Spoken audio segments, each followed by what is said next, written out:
Assalamualaikum warahmatullahi wabarakatuh.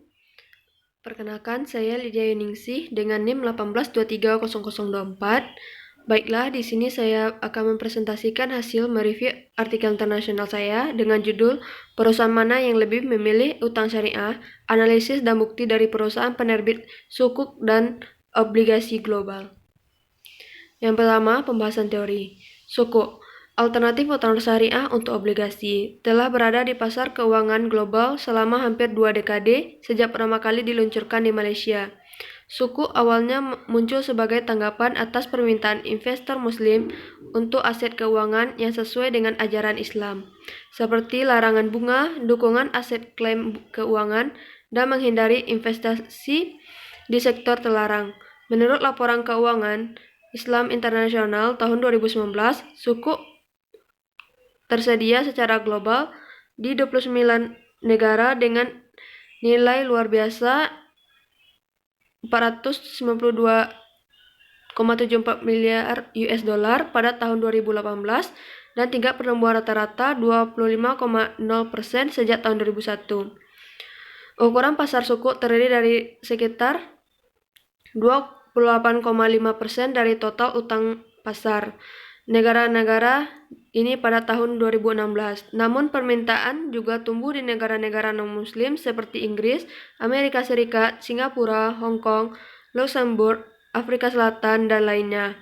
Hal ini karena krisis keuangan global mendorong pemerintah dan perusahaan untuk mendiversikan opsi pendanaan mereka, dan sukuk telah muncul sebagai alternatif obligasi konvensional karena sifat non-spekulatif dan fitur etis dari aset Islam. Kasus yang dibahas, pertumbuhan penerbitan sukuk yang fenomenal memotivasi kami untuk mempelajari mengapa perusahaan menerbitkan sukuk daripada obligasi. Masalah penelitian ini muncul karena sukuk bukanlah utang atau ekuitas perusahaan. Namun para peneliti biasanya menganggapnya sebagai aset seperti utang yang mereplikasikan arus kas setara obligasi, tetapi mematuhi prinsip-prinsip transaksi keuangan syariah. Literatur terbaru menemukan bahwa kepatuhan syariah mempengaruhi keputusan struktur modal perusahaan, tetapi peneliti tidak cukup mengetahui perusahaan mana yang lebih memilih sukuk sebagai pengganti obligasi dalam struktur modal perusahaan mereka. Studi sebelumnya yang melibatkan pinjaman Islam dengan menerbitkan sukuk fokus terutama pada isu-isu seperti biaya informasi, penilaian pasar perusahaan penerbit, ketersediaan dana internal, kendala keuangan penerbit, dan penggunaan suku untuk mencapai rasio utang target perusahaan. Selanjutnya, objek penelitian. Peneliti mengidentifikasi total 326 perusahaan telah menerbitkan obligasi dolar. Oleh karena itu, sampel terdiri dari 395 perusahaan milik di atas 10 negara dan terdaftar di bursa negara asal. Dari jumlah tersebut, 69 merupakan penerbit sukuk dan 326 penerbit obligasi. Selanjutnya, teknik analisis data. Penelitian melakukan tes empiris utama dalam 2 tahap. Tes tahap pertama menguji kinerja perusahaan penerbit sukuk dibandingkan dengan mitra penerbit obligasi.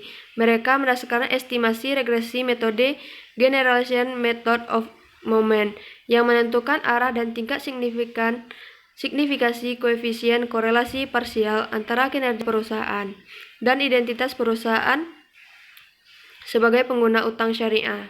Tes tahap kedua menentukan probabilitas perusahaan yang lebih lemah untuk menerbitkan sukuk berdasarkan model probabilistik yang mengvalidasi hipotesis penelitian ini.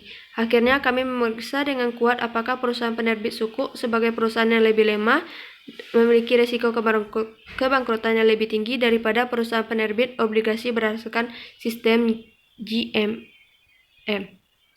Hasil penelitian. Ketika perusahaan menerbitkan sukuk ke pasar keuangan global untuk meningkatkan modal perusahaan, pengaturan kontrak yang mendasari sukuk yang bertentangan dengan kontrak obligasi memerlukan analisis tentang bagaimana kontrak hutang Islam berbeda dari kontrak hutang murni. Untuk mengidentifikasi keadaan ketika perusahaan mungkin lebih memilih hutang Islam daripada hutang murni. Analisis kami menunjukkan bahwa konsekuensi hutang dari hutang syariah relatif lebih ringan daripada hutang murni. Penerbit sukuk dapat menghindari pemantauan pihak ketiga oleh wali eksternal dan menerima insentif pajak untuk memulihkan biaya tambahan untuk penerbitan sukuk. Mengingat analisis ini, penelitian berpendapat bahwa perusahaan secara finansial tidak stabil karena kinerja perusahaan yang lebih lemah secara konsisten dan variasi pasar yang lebih rendah mungkin lebih memilih utang syariah daripada hutang murni. Baiklah, itulah hasil presentasi saya. Assalamualaikum warahmatullahi wabarakatuh.